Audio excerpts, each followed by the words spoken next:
Are you ready? Do you want me to be ready? I'm ready. We'll roll when you're ready. I'm ready whenever you All want. right. Welcome to this episode of the S.E.M podcast. I'm Jack Bryce, joined by Zack, Hewlett, my co-host, and today our guest is Brandon Osmond. Hi guys. Welcome, Brandon. Where are you calling in from today? From Heber, Utah. All right. Yep, we moved up here about 2 years ago. Nice. How's Wasatch County treating you? It's pretty good. Yeah. Do you know Wasatch County? How do you know this? So my family has a family piece of property that's up off the North Fork of the South Fork of the Provo River in Woodland. Oh, okay. And so, interestingly enough, most of my youth, I thought it was Summit County because we'd come down into Camas and go over through Francis to get up there. But once you go over the river, it becomes Wasatch County. And so when my dad and my mom built their cabin, everything was dealt through Wasatch County. So I know that area very well. I ran around there a lot when I was a young buck. Nice. Yeah. I just know Dairy King. Hey, we were there just last week. It's the only restaurant here. It's a good one. It is. It's a good one.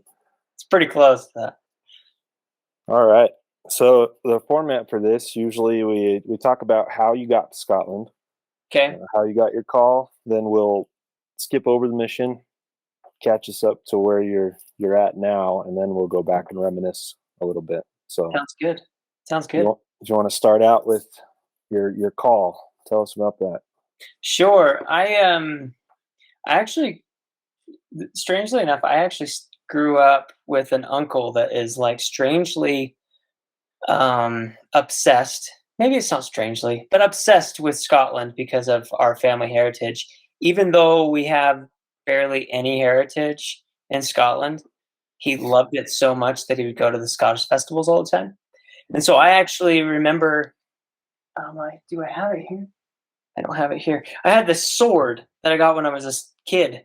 I was maybe 12 years old, and I got it at the Scottish festival, and my uncle bought it for me. So the reason why I'm telling you this is because that same uncle was the one that was like, "Oh, you're going to Scotland." So when I got my call, which comes in the mail, isn't that weird? Yeah. Back in the day. But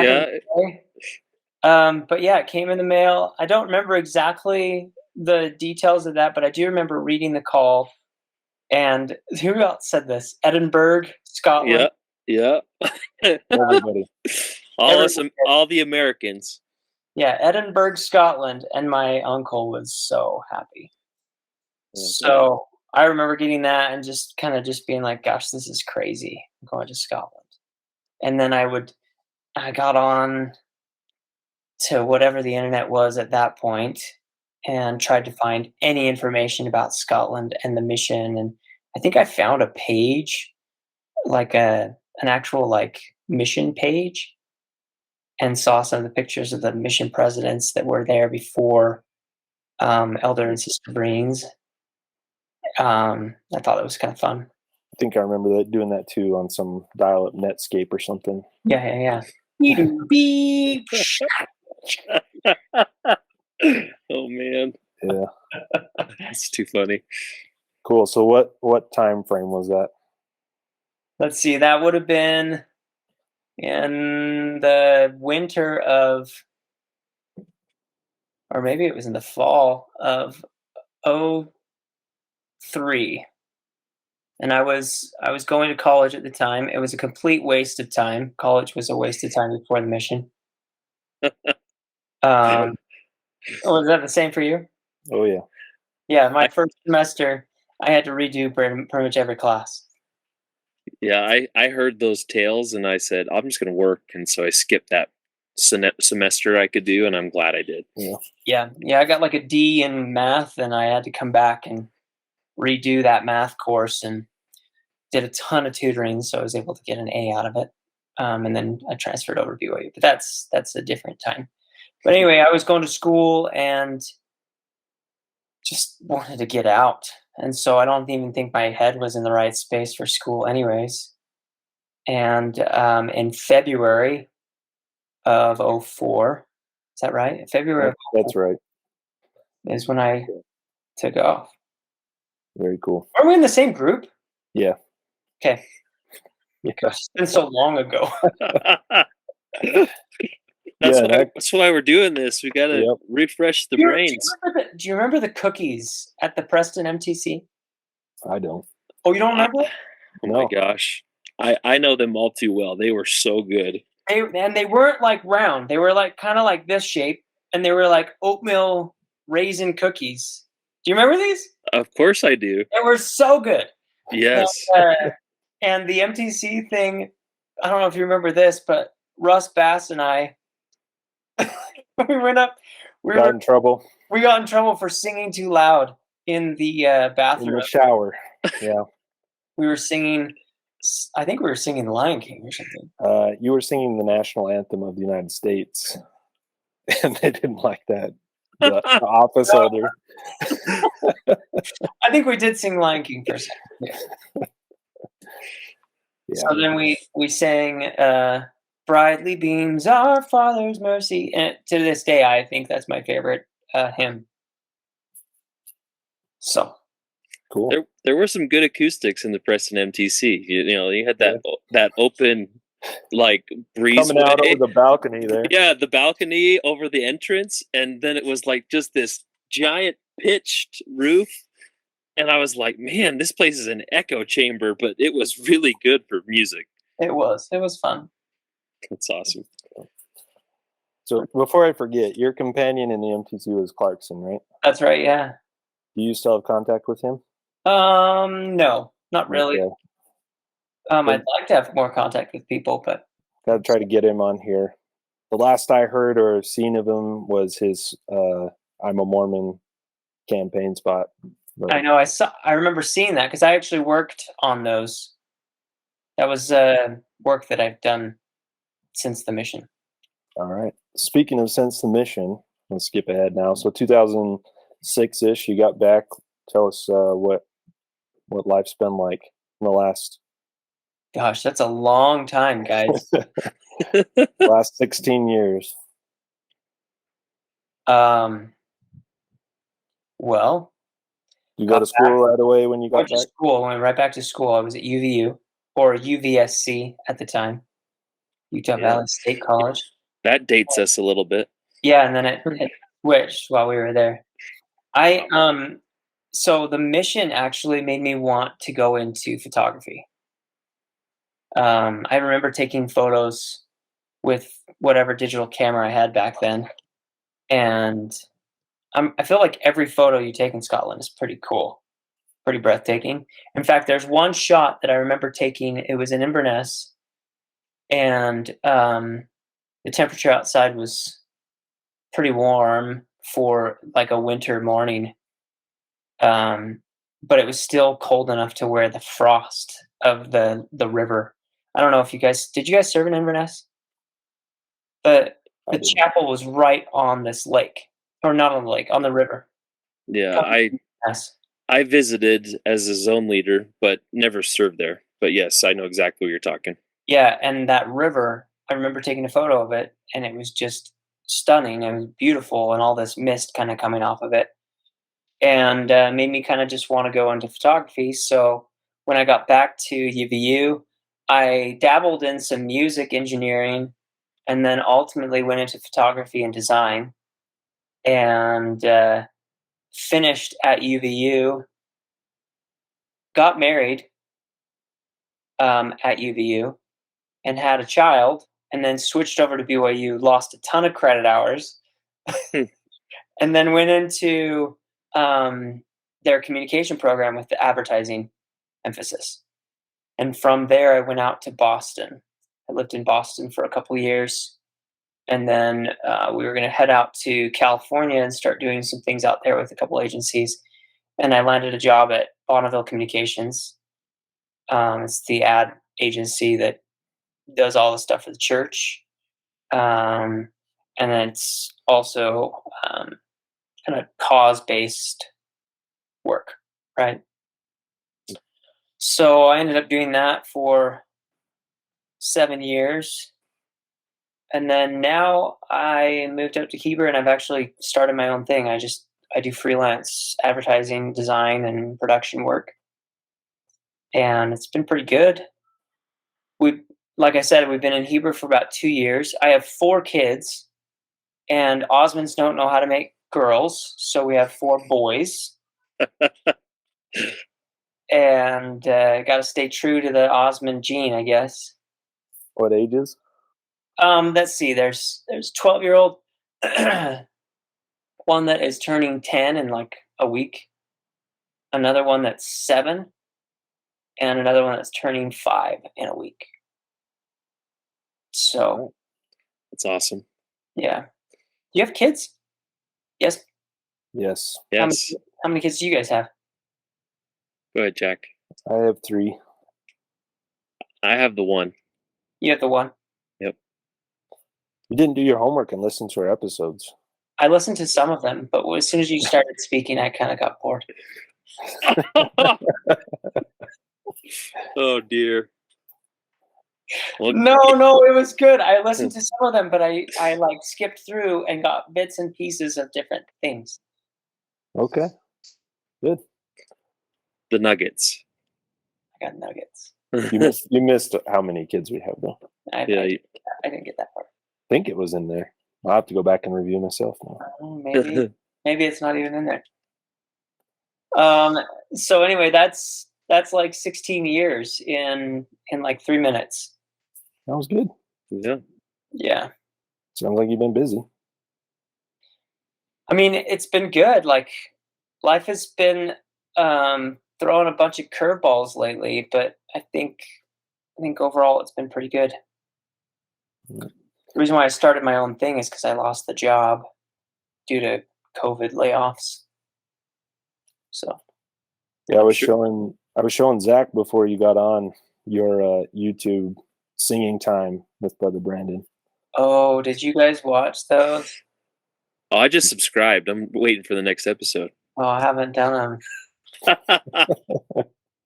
Did you use those? I haven't used them, but I do remember seeing them before Jack had mentioned them, so that was pretty funny. I think the reason I looked them up was because if you remember, you and I ran into each other at the Joseph Smith Memorial Building. I don't remember how long ago it was, at least 3 or 4 years ago.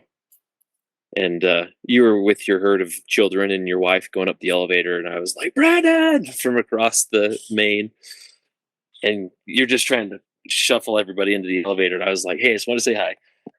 So Yeah, I don't know if you remember that. I do remember that actually. Yeah, it's good times. Yeah. So do you really have a farm now? No, I don't have a farm. I mean, we're like city people trying to live a farm life, but it's not that way. We live on this property that is outside of Heber City. We're in the county. So when you're in a county, that's when you know you're in kind of farm country. But we're on like an acre and a half, and we have a bunch of chickens, and then we have like a big like garden section. The next step is to get some goats, and then we'll start More kids. milk those goats. And Jeez. my wife wants bees too, so we're gonna live off milk and honey. So Nice. it's gonna be good. That's a farm. That's Yeah. a I farm. mean, it's farm like. You're not industrial or anything, but that's a farm. I've got a patch of weeds in my yard, so. Oh, so do we. So do we. Yes, indeed. We've been out there just working like crazy. I wonder if I could show this on here. But my second oldest son, he wanted to work with the rototiller, and the rototiller was basically working with him. So let me see if I don't know if I'm going to have it. It's right here. Let's see if this will play. He just all of his strength to try to keep that thing in place. That's great. Oh man, that's Yeah, good. That's good for young brains. That's awesome. my 8-year-old similarly wanted to earn some extra money, so he wanted to learn to mow the lawn, and yeah, it just looked like a bad haircut afterwards, but he's figuring it out. He's getting there. That's good. We still haven't been able to cross that one yet. Our yard's a little. It's hard because we've got that riding mower because we have too much grass. Trying to get rid of some of the grass. That's why we're tilling some of it. Awesome. So good. Very cool. All right, so back to the mission. MTC with Clarkson. You're in my group. Yes. Yeah. For real, I'd never heard of the Osmonds before my mission until we're sitting in class and one of the teachers like, Osmond, is that the Osmonds? You're like, yeah, it's my dad. And I was like, who, what? I don't know anything. So little bigger deal over there than here. Yeah, it was. I don't know if you guys remember seeing any of it, but like in my first area, it hit like the local news or something that I was working in the charity shop there in Rutherglen. I was in Cambuslang. That was my first area, just outside of Glasgow, and then we started getting like there was I can't remember exactly, but there was like 3 or 4 photographers waiting outside the charity shop there. Oh my gosh. Like To just paparazzi at the thrift take shop. some photos. It was really weird. It was super, super weird. And I didn't like it at all. Here's something that maybe you already know about me, but I hate attention based off of my name, my last name. I hate it so much. I can't stand it when someone treats me differently just because of my last name, because it's nothing of who I am. I mean, it is to a certain extent, but it's not who I am at all. And so, like with the mission, it was hard for me to have the name Elder Osmond because for me, my identity is in Brandon, and it stops there. And I am appreciative of my dad's heritage and my uncles and my aunt, all of the things that they have done. But there's so much baggage that's attached to the Osmond name that I couldn't just be a missionary. I had to be an Osmond missionary. Does that even make sense? Yeah. Absolutely. You should have just put Elder Brandon on there. I know I should have asked for a new badge. It would have been nice. Yeah. But I didn't like it at all. In fact, there were some times when I remember one specific experience where a lady opened up the door and she just looked at my face with shock, and then she just said, "Brandon, what are you doing here?" And I was like, "Oh, well, we're missionaries for the church." I just tried to go right back into it. We're missionaries for the Church of Jesus Christ of Latter-day Saints. We'd like to share your message, or whatever it was, And before I could do much else, she invited us in, and then she didn't talk about anything but her fan obsession. I was hoping that something could come of it, and we had a few opportunities that came available because of it. If you guys remember the firesides that my dad did, I remember talking to a few people. I remember talking to Russ Bass, actually. I've kept in contact with him, but he told me that him and his companion at the time, they were in an area just outside of, was it outside of Edinburgh? I can't remember, but they had someone that joined the church because of those firesides, which is pretty cool. Yeah. Considering Scotland, there's almost no baptisms for us at all. Yeah. I remember seeing like one. And that was pretty much it. Yeah. So your first area, Cambuslang, who was your trainer? Elder Dracocardus. Oh yes. Ooh. You guys remember Elder Dracocardus? Yes. Peter Dracocardus. He was so proud of his deformed knuckle from knocking on doors. He had this huge callus on, I think it was on his middle finger, He would use it every time From chapping. from chapping. A callus from chapping. I don't remember him ever showing me that, so I'm glad I missed it. Yeah. I mean, maybe he just did it with me because he was training me. You need one of these. Jeez. And how long were you there? How long was he your companion?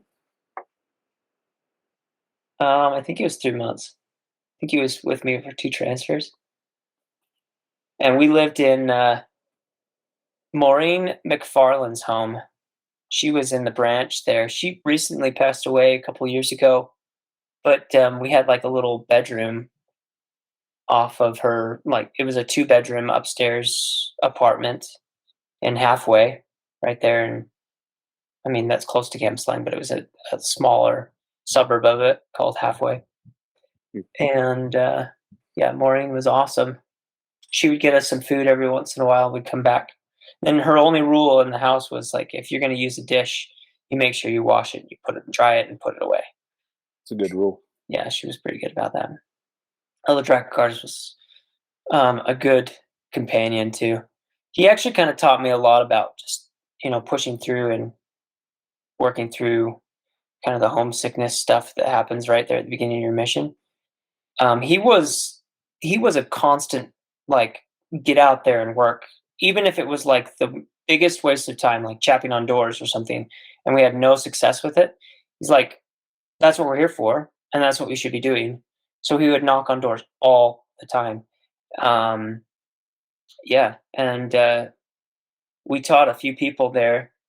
In fact, I think that was my most successful area as far as baptisms are concerned. I don't know if you can measure them that way, but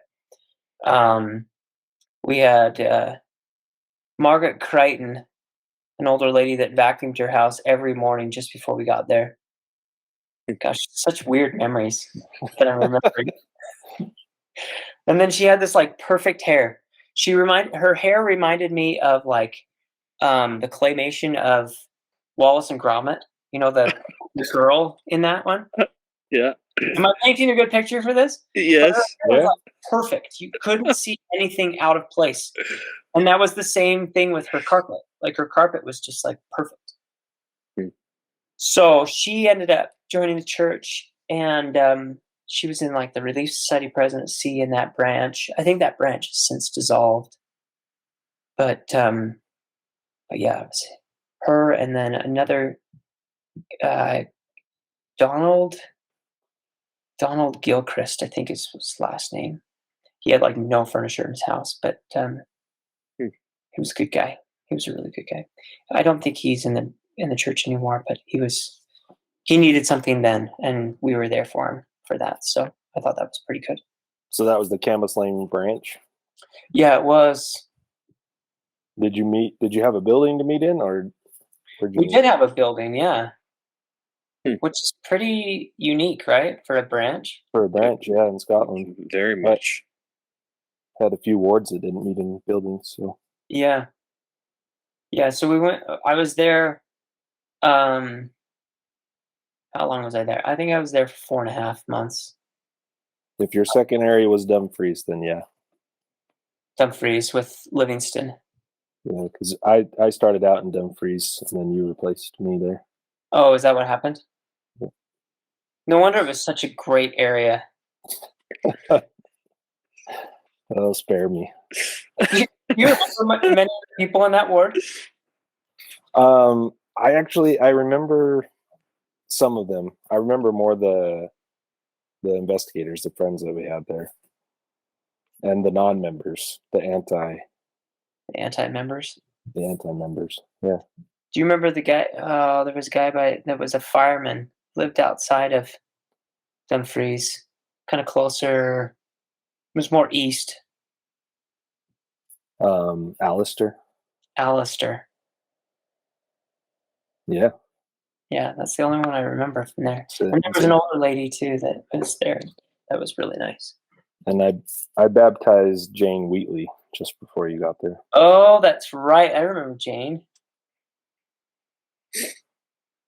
Oh, that's cool. Yeah, I need to pull out my books and all the different people's names that I wrote down. You guys gone back through your journals before you started this podcast? I haven't yet. I found half of my journals. I have one half somewhere that I can't find it, but I found mine today. It was with this flag. I found this flag today too. I was telling Zack. Oh, you found it today. Yeah, I was looking for a Harry Potter book. I found my Scottish trove. So that's great. Mhm.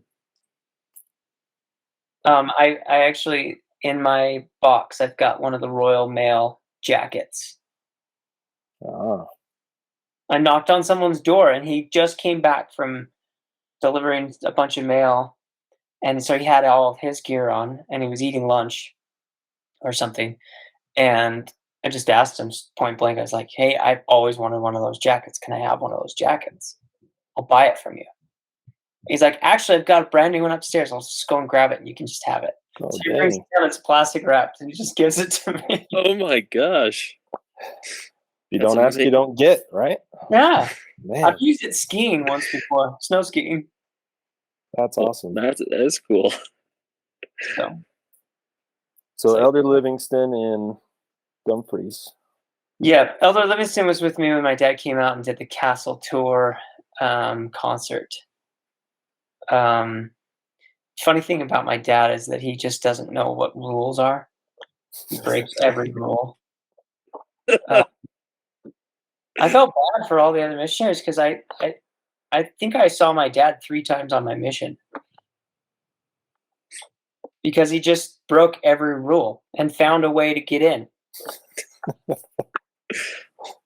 Well, or why don't you come, Elder and Sister Vriens, or President Vriens? I mean, just like smoozing.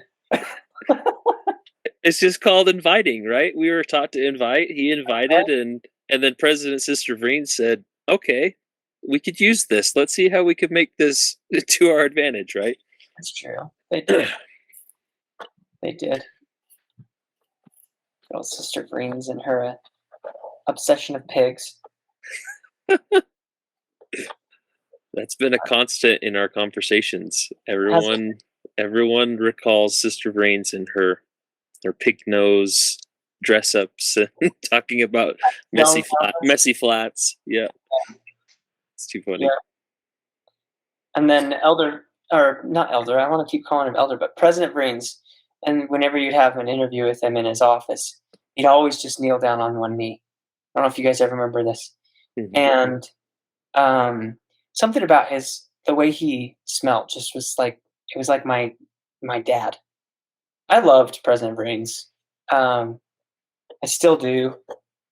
When I saw him actually at one of the Scottish reunions, he was not doing too great. I haven't seen him since then. I'm assuming he's not doing very good either. He's probably got dementia or something like now. But do you remember when that was you last saw him? I want to say it was probably 4 years ago, 3 years ago. So like pre-COVID, 2019 maybe? It might have been 2019 or 2018. And it was up at that big church building in like Olympus Cove or whatever. Olympus, yeah. And we just went downstairs. It was like, let's see, who was there? It was oh gosh, who was there? I feel like I have like pictures and everything of this. Russ Bass was there. And shoot. That might have been the same time frame. Kevin Nelson was there. Kevin, yeah. I'm curious if Joseph Bautista was there at the same time too. No, I haven't seen Bautista for a very, very long time. I haven't seen him since the mission, but I sent him some artwork that I did of the Salt Lake Temple, and he has it up in his house. I mean, maybe he still does. I don't know if he does it anymore. Can watch his episode and see. Did you do him already? Yep. Oh. As we speak, his episode will be published this coming Wednesday. That's awesome. I guess he was here in the States this last month. Yeah, just a couple weeks ago. Yeah. We caught him just before that. So Oh, that's fun. Yeah. That's super fun. So anyway, so I was in Dumfries for a while. Elder Livingston. And then I went from there. Where did I go from there? I went to. Did I go to Irvine or did I go to Elgin? I think I went to Elgin next. And I did some training there. And then I went to Irvine, and then I was there doing some leadership stuff. I had who'd you train? oh, you just put me on the spot. Yeah, I did. Octavia. And then let's see who else was there. I was just looking. You said Datavio? Is that what you said? Octavia from Italy.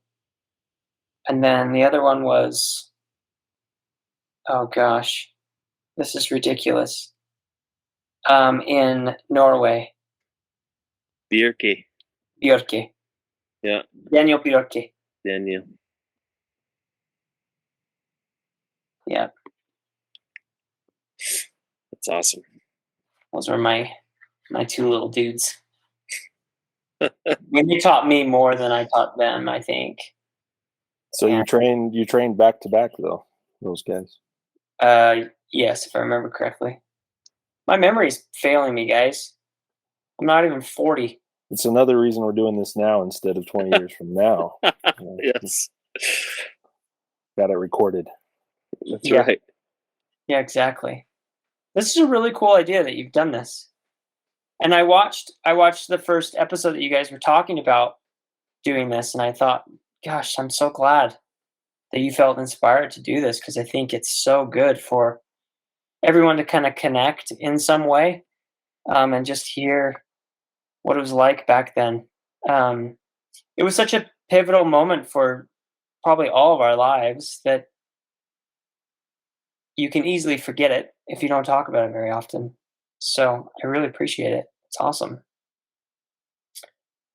It's been good to reflect on how pivotal it was. Like, as we've done this, I've thought like, oh, that's where I picked this up, or where I learned this attribute. I mean, I still remember like little things before we even went to our areas. I remember going to the mission home, and then we piled into the car. We went up to the castle, and we did that kind of tour. And then we went up on Pratt's Hill, dedicated our mission, and then we went back there at the end of the mission. And that was such a cool experience for me that I don't feel like there's a lot of missions that have that kind of like history and tradition that's built into it. And so, in fact, I was actually just at the temple yesterday, and the guy that was doing the ceilings for us, I started talking with him, and I said, yeah, I served in Scotland. He goes, I served in Scotland. Obviously, he's a lot older than I am, but he served there before the mission home was on Spila Road. It was on a different road. It started with a C. Do you remember what it was? No. It was a different road in Edinburgh, but they had another mission home. But it's one of the oldest mission homes. That was a long time ago, because President Haight was in 51 Spy Law. Yeah, so he was pretty old. Yeah. Wow. Yeah. It's amazing. But he did the same thing, went up Pratt's Hill and dedicated. I never asked him about Pratt's Hill, but it's just interesting to kind of hear his perspective of Scotland and how it sounded pretty similar to mine, and I'm sure it's similar with every mission, but it was just cool to hear someone talk about the mission as if it happened right around the same time, but like years and years and years before. Yeah, there's a lot of history, and the country, and being a mission, it's been its own mission, or with Ireland or maybe a little bit of England for a long time. It's not like my grandpa served in the Central American mission that covered Guatemala all the way up to the border, and now that's like, I don't know, 30 missions. Yeah, exactly. So Yeah, there's some really cool history there. Of course, starting with Pratt's Hill and Elder Pratt dedicating the mission. Yeah, exactly. Like, I just think there's just some really cool family history kind of heritage there as well, and all of the church history stuff too. So it's pretty cool.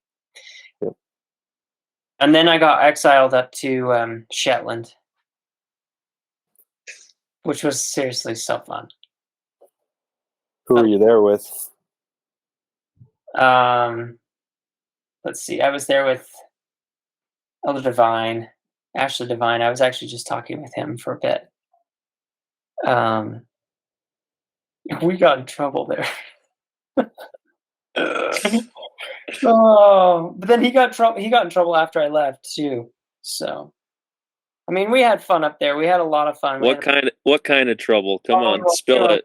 I know you didn't go swimming in the ocean up there. No, think so. I think Divine was serving with me in Falkirk. That was his greenie area, and then he went up to Shetland. Yeah, that must have been. Elder Divine was my MTC companion too. I love that guy so much. He's so hilarious. I think the mission really refined him because in the MTC he was more interested in the sister missionaries going to other missions than he was on the work, and so he can come in and refute this. But there was one night where he was talking with the sisters through the crack in the MTC like partition. And I said, Elder, it's time to go to bed. And he said, whatever. And so I locked him out of our room. And he had to go bunk in some other room with some other missionaries that night. And he probably despised me for the remainder of time. But I was the district leader. I had to be the example. Oh. So I had to lay down the law. And Have you talked with him on this? Have you talked with him? No, but he's definitely willing to come on in the future. So I would suggest him. I just think that would be really fun. Yeah, agreed, 100%. But yeah, Shetland was a cool area. We just had to do things differently because every door was already chapped. Everything was already done, and so we had to kind of come up with new ways of teaching the gospel, or even just giving space for people to experience something spiritual within the church building.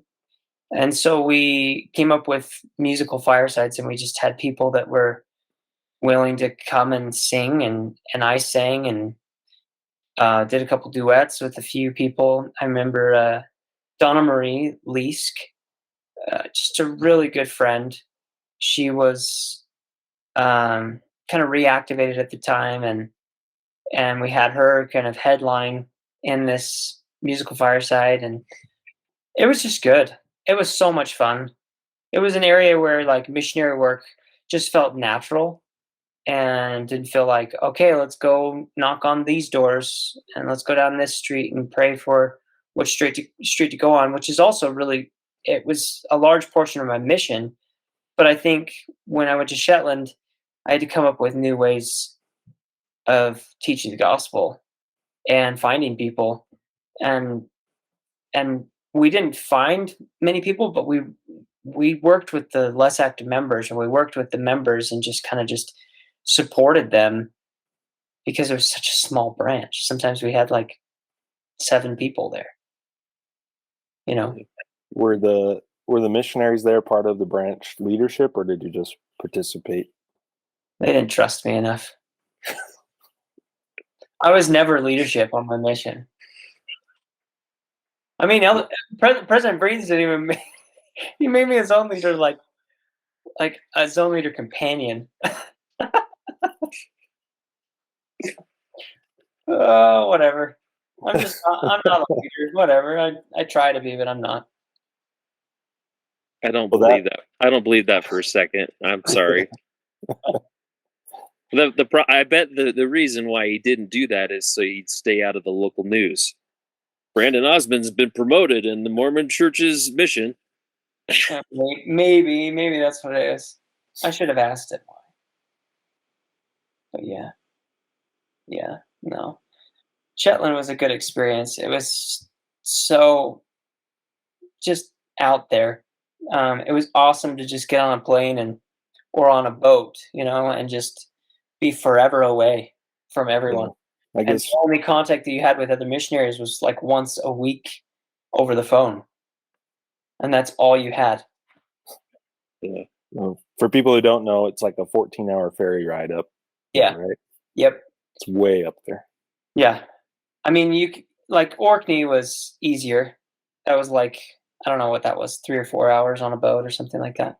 No, it wasn't. Get out of here. It was. It was like an 8-hour boat ride. It wasn't quite a 14, but it was 8 or 9 hours. It was not easy. Fine. To Aberdeen, mind you. I mean, you could take the short route to Thurso or whatever, but I never took the short route. My only time I rode the boat from Orkney was to Aberdeen. Did you serve in Orkney? I did for 4 weeks with George Willis. Oh man. There's another one you gotta have on here. Oh, I'm verbally wrestling him right now, so we'll get him. Yeah, we have some reluctant joiners. Willis has got to get on. Webb's got to get on too. Agreed.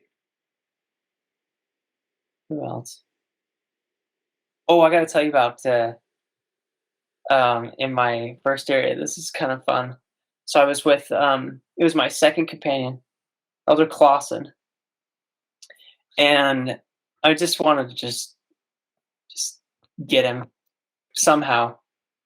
And so I had this thing that I could do where I would start to shake in bed, and I was like, I'm gonna totally get him. I'm gonna get him to think that I'm possessed. So we're waking up that morning or something. I can't remember. It was a morning or night. Well, whatever. It doesn't matter. But I started shaking in bed. Just doing this kind of thing, and I kept saying things like, "Elder, elder, elder." And I was just doing it over and over again. And it must have gone on for about 30 seconds because I was almost completely worn out because it just took all of your energy to kind of just shake your whole body. And just as soon as he raises his arm to the square, I sit up and he gets so mad. He throws something at me and it hits me right on the tooth and almost chipped my tooth. Man, what did he throw at you? Goodness. It was one of those jackets. Well, yeah, it was one of those little jackets. It was like a little pull string. Oh man. So I got him. I got him good.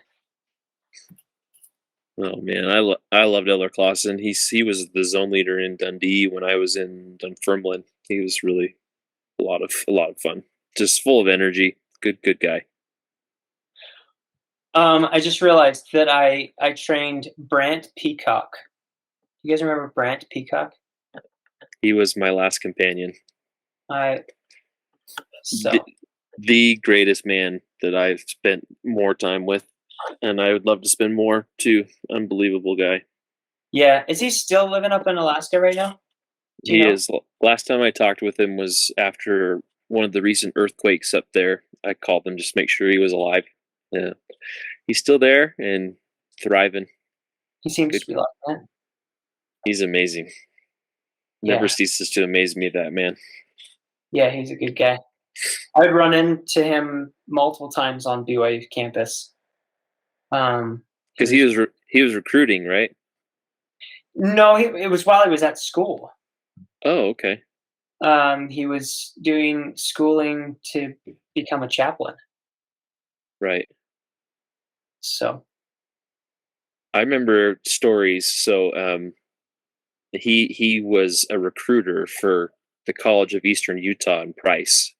And that was the times that I've spent most with him, was when he'd be like, hey, I'm going to be up in Utah County. Let's get together. And he was up there for recruiting stuff, but I didn't think about the fact that he'd been at BYU as well.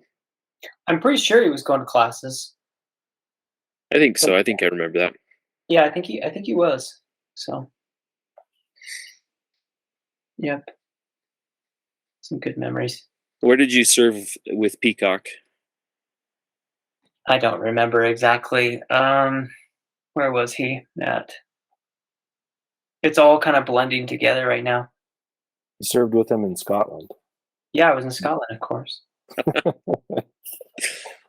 I No, should have known. Ask Brant, because I'm trying to remember. I'm sure he'll recall. So where did you go after Shetland? I was in Inverness for the last part of my mission. That was probably where you trained Peacock, I think it was. because he talked all the time about birdie bubbles and how much he loved Bert. Yeah, I think it was. I think it was Inverness. Inverness was that was probably the most established ward that I was in my entire mission. Dumfries being the second. But I don't know if it was with the same for you guys, but I felt like I was a more involved missionary in the smaller branches than I was in the bigger wards. I felt kind of lost in them. And so I didn't have huge relationships with the members. Do you guys feel the same way with the areas that you guys were in? Because Inverness, like, to me, was, my memories were more wrapped around the companionships that were in the flat with me, because we shared a flat. I think for me, it wasn't that way, because I'm so socially awkward that when it's a small group like a branch, I just couldn't function. Okay. Yeah, I was a little bit. I would say it depended on the situation, because I had 3 areas in my mission that were 6 months in duration, and then the rest, apart from Peterhead with Jack, were all 6 weeks. So I was there for such a short period of time that I made impressions on people, but didn't feel like I was overly involved. But those that I was in the longest, I felt like I was part of the ward in more ways than one. Yeah, I feel like the Inverness area was, my memories were mostly wrapped around kind of just elders that were there with us. I remember getting in the car with them, and we would rock out to, what is it, the Old Testament Stories album. Yeah.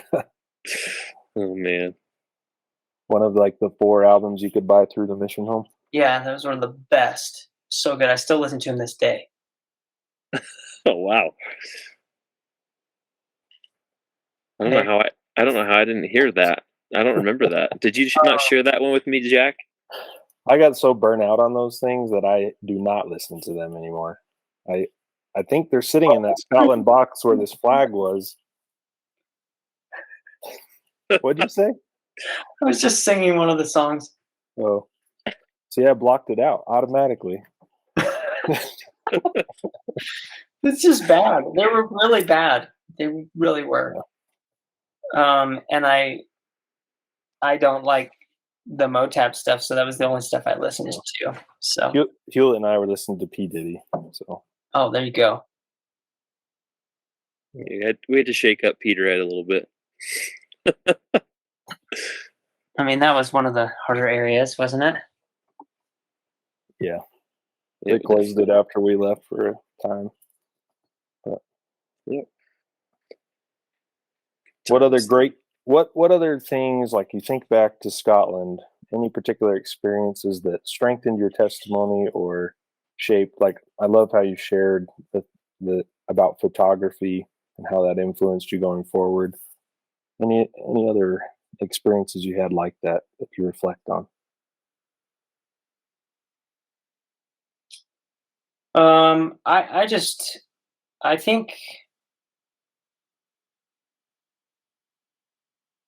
think one of the things that I probably cherish the most is just the heartfelt conversations that I had with so many people.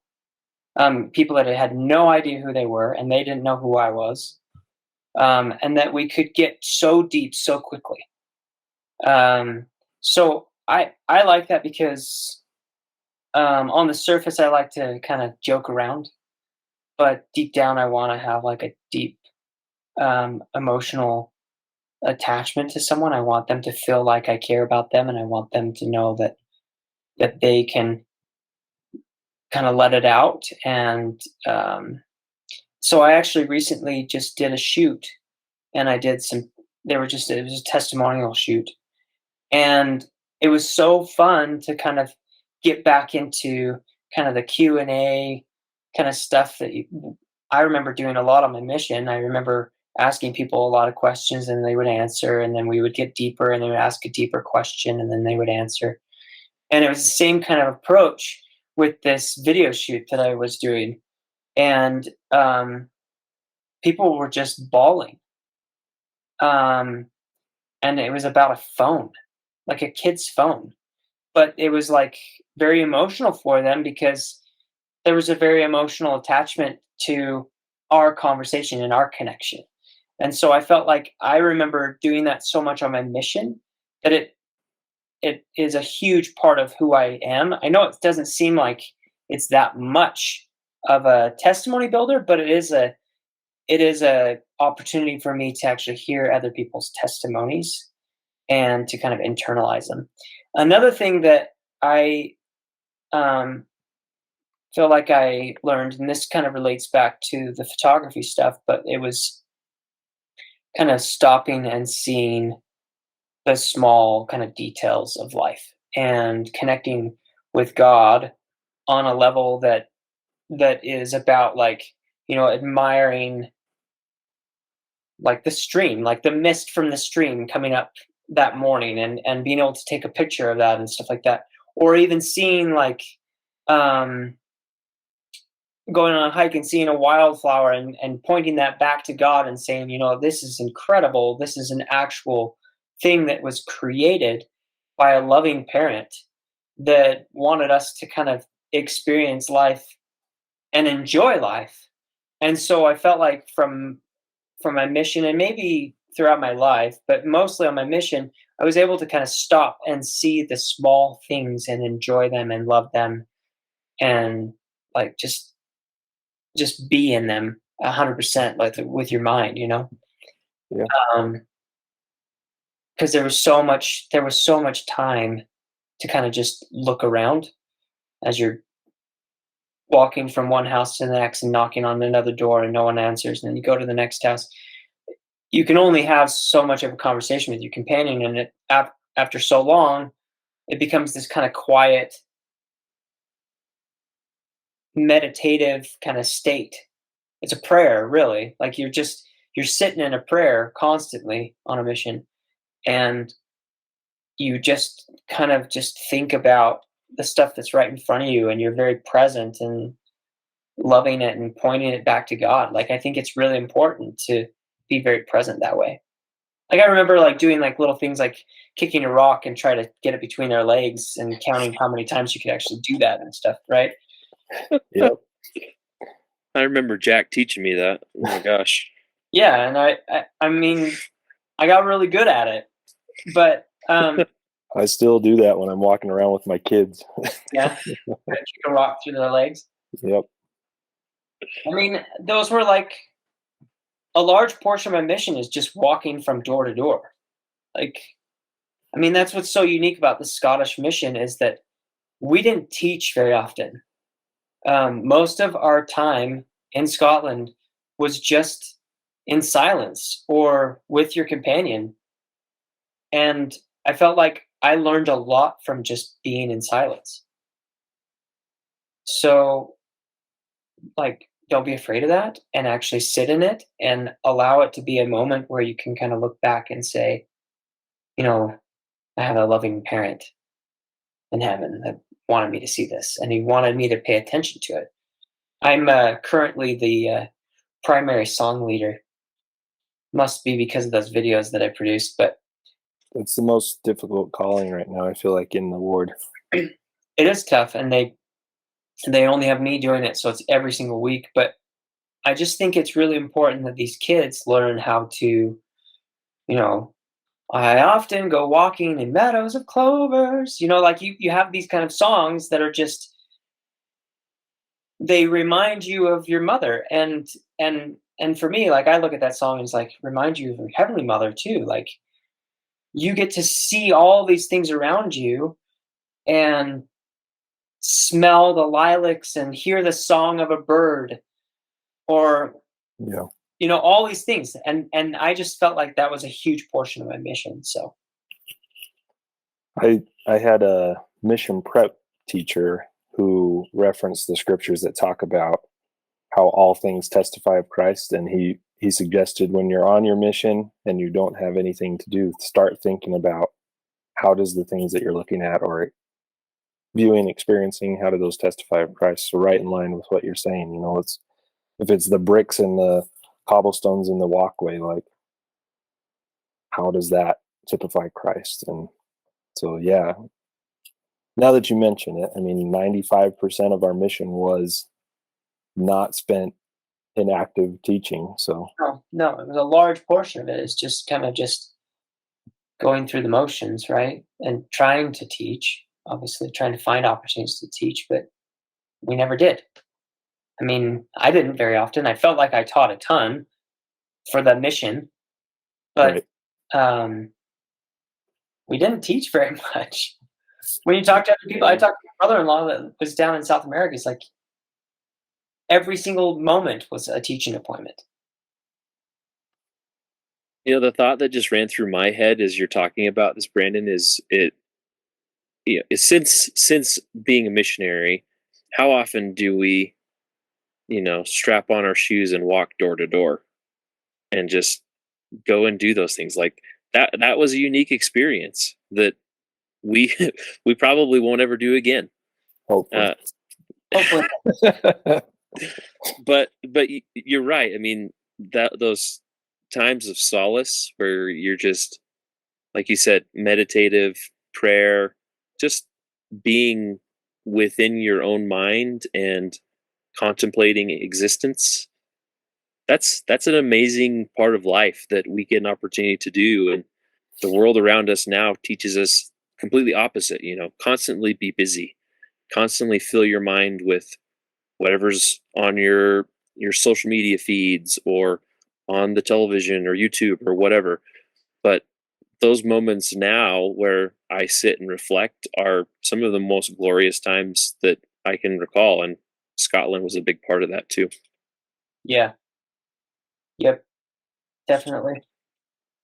That's great. I had to find something that it taught me. Yeah. Otherwise you wasted that 95% Of my life, yeah. Yeah. Exactly. I also appreciated hearing your perspective of having your dad visit as often as he did, because as an outside perspective person, I'm thinking to myself, I wonder what that's like, because it's not like my parents came and visited and put on a show because they happen to have a background in such. That was a unique thing that I'm sure you may be one of the only people that have ever experienced that. And you know what I mean? Yeah. And again, I didn't like it. I mean, to a certain extent, yes, of course I liked it because I was with my family and stuff like that. But then they're gone, right? It's just like they're there and then okay, I got to start over again. I had so many moments like that on my mission where I had to like go back to the first few weeks of being a missionary and kick out this dumb homesickness and I want to be with my family. It's so much easier. Because life with my family was just a piece of cake, but life on the mission was not. It was all a head game, right? It was this space where it's like, you know what, you are doing a good work. You're doing good work. I know you're not teaching anyone, but you're doing good work. And it's raining and I'm chapping. And I remember President Vriens telling me that every time I chap in the rain, my wife gets beautiful, more and more beautiful. Yes. Yep. Yes, indeed. And I think it worked because my wife is gorgeous, so I'm happy with that. I agree. Mine is gorgeous too. So there we go. Almost all Scottish missionaries, now that I think about it, have beautiful wives. Yeah, it can't be a coincidence. No, can't. So anyway, it's been good. I'd be lying if I said I would want to go back. I've been back actually a couple times. I took my younger brother before he went on his mission. I was just like, let's go, and then two of us just went out. We took longboards and we longboarded through different areas of England, and then we went up to Scotland. We went all the way up to Shetland, and just experienced all these cool places that I had experienced. And we did it through the lens of like a missionary, because I've actually had people come up to me and say like, "Hey, what should I go and do in Scotland?" I'm like, I don't know. Pratt's Hill. Yeah, go to Pratt's Hill. I've heard the military tattoo is pretty good. Yeah, exactly. Those are the only. And then I would tell them like castle ruins, like. But every time I tell them all these places, they come back and they say those were awesome. Can't believe you knew about those areas. It's like, yeah, that was the only thing I could do on P-Day is go and visit a castle ruin. So it's true. It's not like we had extra pounds to go and take like tours through magical places. I mean, we just enjoyed the fact that the hills were green and hung out with other missionaries once in a while. So it was fun to go back there with my brother and let him experience what a mission was like, going into people's homes, and then I did that again with my wife when our son was about 8 or 9 months old. So I haven't gone since. I was going to go this actually last year, but didn't work out. So No, I agree with you, and I talked about in my episode about how 2 years, like certainly not the best 2 years of my life, like no way, but for what it was what I needed at that time. And I can see that in retrospect, but it was actually really hard coming back from that and experiencing it, living it for 2 years. I tell people all the time, they're like, "Oh, you got Scotland, that's awesome." I was like, "Great place to visit."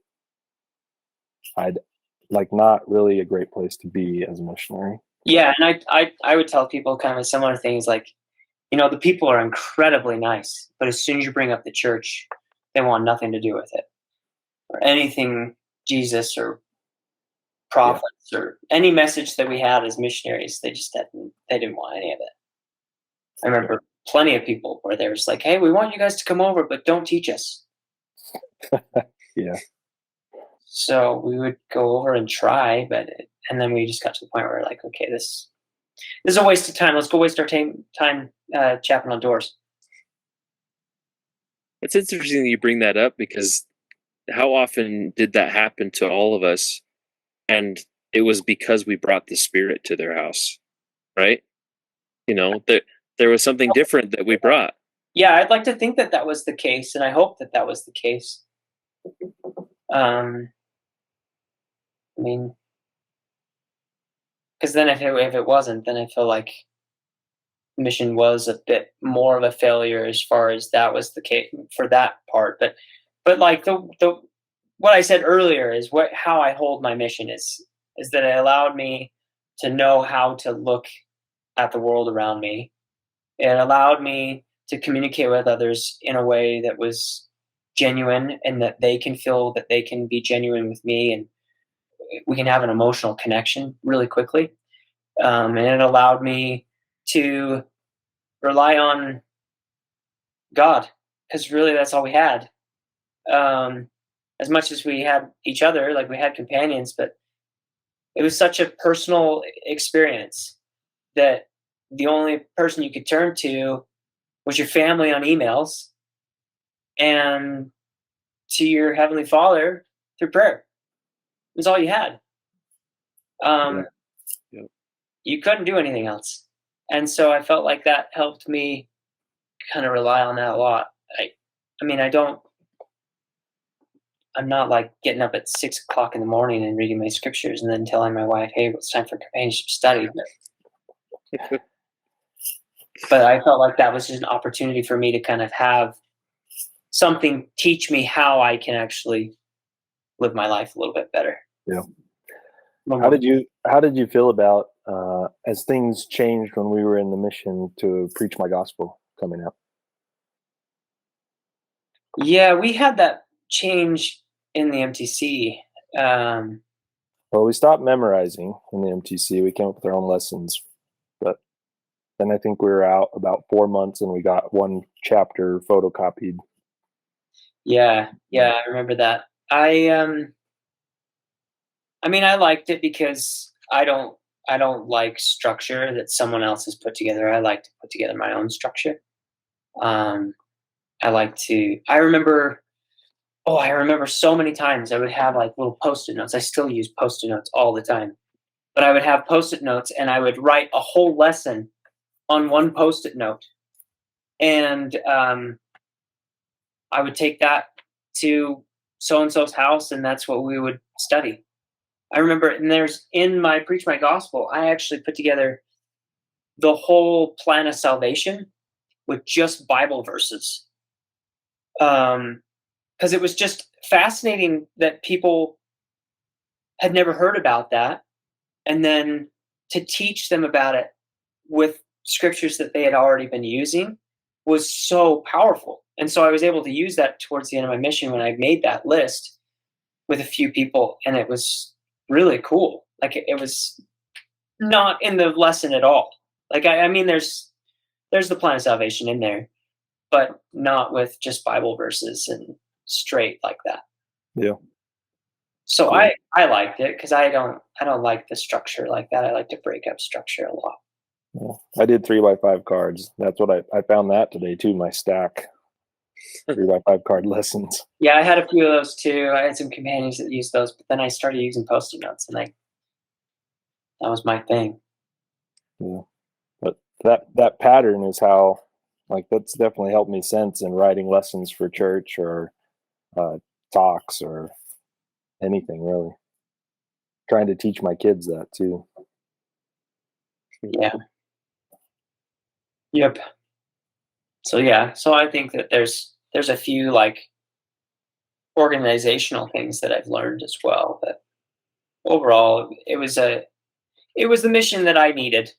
Like I didn't need a mission that was a South American experience.